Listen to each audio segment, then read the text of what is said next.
ជំរាបសួរបងប្អូនទាំងអស់គ្នាថ្ងៃនេះខ្ញុំមកចែករំលែកពីការធ្វើសាប៊ូលាងចានប៉ុន្តែខ្ញុំយកផ្លែស្ពឺយកមកធ្វើដោយសារតែផ្លែស្ពឺគឺវាមានរសជាតិជូរអញ្ចឹងខ្ញុំអាចយកមកជំនួសក្រូចឆ្មាបានអញ្ចឹង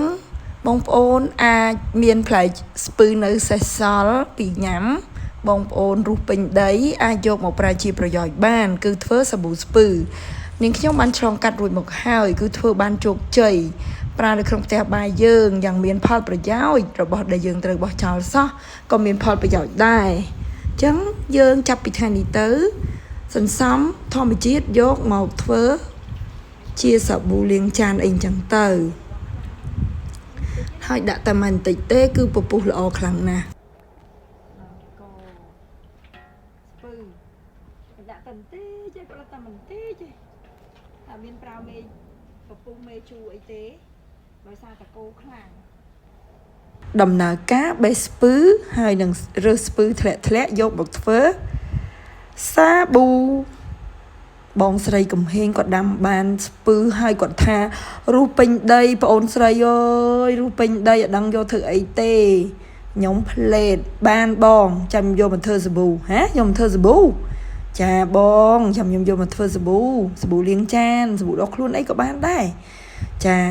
អត់ចាំយូរទេទៅបេះស្ពឺភ្លាមឡើងបេះខ្លួនឯងតែម្ដងតែម្ដើមទូចទេបងប្អូនរុះពេញដីរបស់គាត់មែនចាតែខ្ញុំអត់មានទេមានតែផ្ទះគាត់ទេចាដល់ពេលថាចេញដូចថារបៀបចេញតួណាដាក់បន្តាខ្វៅអីណាបងប្អូនហើយមួយថ្ងៃកំផ្លុកកំ pl ែងជីវិតនឹងឯងខ្ញុំមក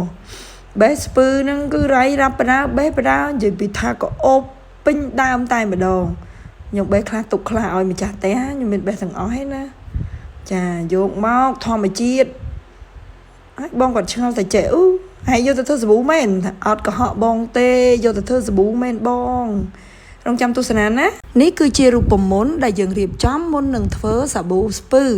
ខ្ញុំមានស្ពឺចំនួន2គីឡូក្រាមN70ខ្ញុំដាក់1គីឡូក្រាមទឹកចំនួន12លីត្រណាបងប្អូនដាក់ម្សៅល្មៀត2ស្លាបព្រាបាយយកពណ៌បើបងប្អូនមិនចង់ដាក់ក៏បានដែរហើយបន្តមកយើងប្រើជាមួយនឹងអំបិលត្រជាក់ដាក់ចំនួន1គីឡូទៅចាអំបិលត្រជាក់មានសភាពបែបនេះគឺជា N70 មានសភាពបែបនេះគឺជាមេសាប៊ូសដើម្បីផលិតជាសាប៊ូទឹកណាបងប្អូនហ្នឹងហើយបងប្អូនទាំងអស់គ្នាអាចយករង្វាស់នេះជាគោលបានបើសិនជាចង់ធ្វើលើសហ្នឹងអាចគុណលើសហ្នឹងទៅគុណជា2ជា3ស្រេចចិត្តបងប្អូនបើសិនជាបងប្អូនចង់ធ្វើបន្ថយបរិមាណដកតាមហ្នឹងទៅធ្វើទាំងអស់គ្នាដំបូងខ្ញុំចិតស្ពឺជាចំណិតរបៀបនេះរហូតដល់អស់ស្ពឺហេតុអីបានត្រូវចិតចំណិតតូចពីព្រោះចិតចំណិតតូចរបៀបនេះធ្វើឲ្យយើងរងាស់ទៅវាចេញជាតិជូរបានលឿនបន្ទាប់មកខ្ញុំដាក់ទឹកចំនួន3លីត្រហើយបន្ថែមជាមួយនឹងម្សៅល្មៀត2ស្លាបព្រាបាយហើយទៅយកពណ៌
យើងទៅមើលស្ពឺរបស់យើងនេះខ្ញុំកាត់តវីដេអូបន្តទៀតណាបងប្អូនបន្ទាប់ពីត្រជាក់ហើយ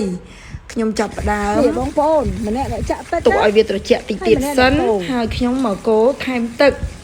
ទឹកចំនួន9លីត្រត្រូវបានដាក់ចូលទៅក្នុងសាប៊ូរបស់ខ្ញុំកូរបន្តទៀតមិញវគ្គបន្តមកខ្ញុំទៅមើលទឹកស្ពឺរបស់យើងទេវាអត់តាន់ត្រជាក់ទេចាកូររហូតដល់វាអស់ទឹកចំនួន9លីត្រហ្នឹងទឹកក៏ចាក់បន្តិចម្ដងដែរបើសិនជាបងប្អូនចាក់ទឹកបង្ខំគឺវាមិនបាទទឹក3ហ្នឹងវាចូលគ្នាបងប្អូនអត់ថាល្អទេបន្ទាប់ពីស្ពឺរបស់យើងបានត្រជាក់ហើយយើងចាក់ទឹកច្រោះយកតែទឹកទេកាកយើងបោះចោលចាយកតែទឹកទេណាបងប្អូនការអត់យកទេជាតិវាអស់ហើយវានៅក្នុងទឹកនឹងឯងជាតិជូរទាំងប្រមាណត្រង់ស្បៃរបៀបនេះមកបងប្អូនពូតវាឲ្យអស់ទឹកមកខ្ញុំធ្វើបង្ហាញហើយបងប្អូនត្រូវយកទឹកស្ពឺហ្នឹងទៅចាក់ចូលនៅក្នុងទឹកសាប៊ូដែលយើងបានកូរហ្នឹងនេះគឺជាចំនួន12លីត្រហើយកូរបន្តិចម្ដងទៀតសួរថាហេតុអ្វីមិនកូរទាំងអស់បណ្ដោយទៅចាំបាច់ខាតពេលនេះគឺជារូបមន្តបើសិនជាបងប្អូនធ្វើតាមបងប្អូននឹងបានសាប៊ូតាមគាត់ចិត្តប្រសើរចិត្តដែលខំធ្វើតែបើបងប្អូនមិនយកចិត្តទុកដាក់ទេសាប៊ូរបស់បងប្អូននឹងអត់ល្អហើយខកចិត្តចាបើសិនជាមានម្នាក់កោហើយម្នាក់អ្នកចាក់ចេះគឺល្អខ្លាំងតែម្ដងចាបើសិនជាបងប្អូនអបសុកកោបដាច្រៀងបដាទៅសាប៊ូនេះលើកោបើសិនជាខ្ញុំគិតពីសរុបការងារនេះគឺ1ម៉ោង20នាទីដែរអូរួចខ្ញុំគ្រប់ទុកមួយយប់ព្រលឹមឡើងខ្ញុំអ៊ុតសាប៊ូខ្ញុំមើលអូយល្អណាស់អូយធ្វើបានល្អអូមកដល់វា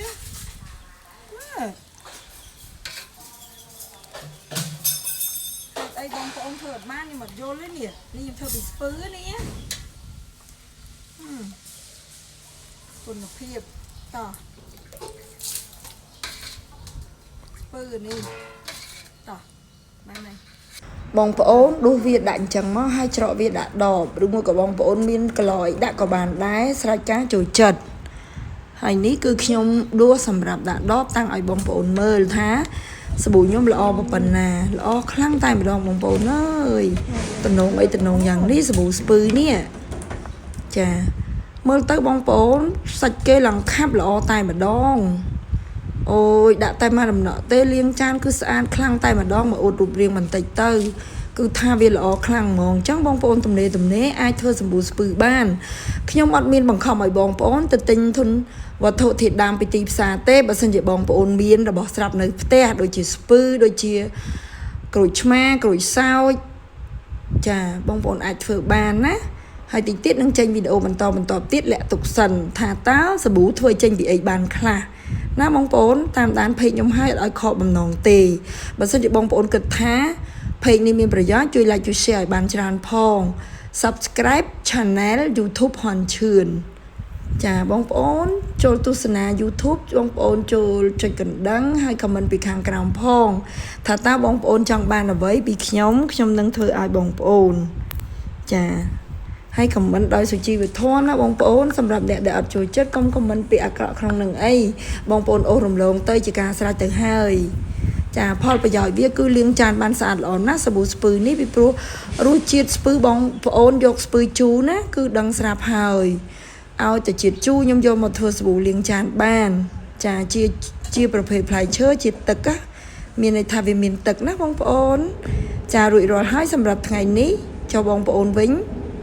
គិតគូនឹងធ្វើសាប៊ូស្ពឺដែរទេតែបងប្អូនសាប៊ូស្ពឺអត់ចាបើសាប៊ូយកមកធ្វើមកណាបងប្អូនគឺចំណេញ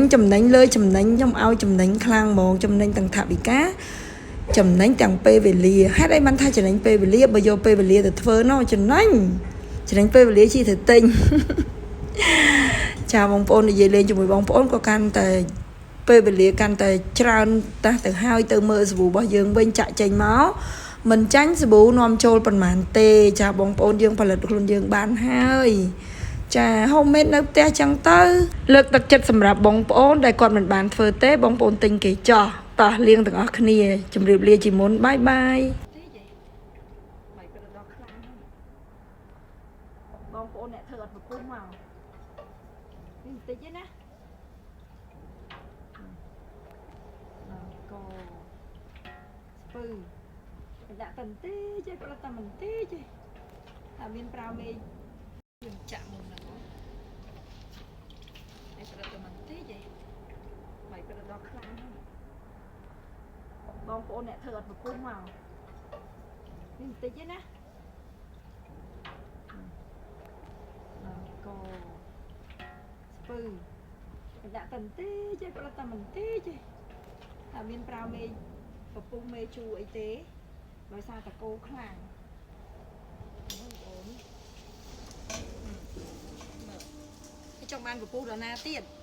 ណានេះអ្នកណាធ្វើអត់ប្រពុះមកเอาแต่ไว้คนชื่อเป็นไงโอ้คลั่งมอง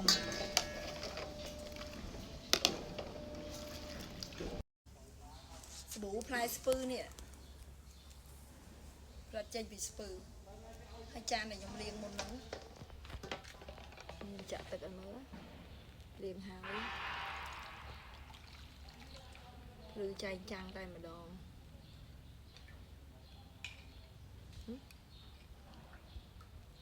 ปัญนาเลยเกิดมือให้ปะปูปัญนาโรปะปูปัญนาตีดบองโปเนอเธอเอาปะปูมาไปเอาเตยไปใจกันเต้ปราบเฮยเอาเธอตามวิดีโอไอ้เตยอ่อนสบู่สปีด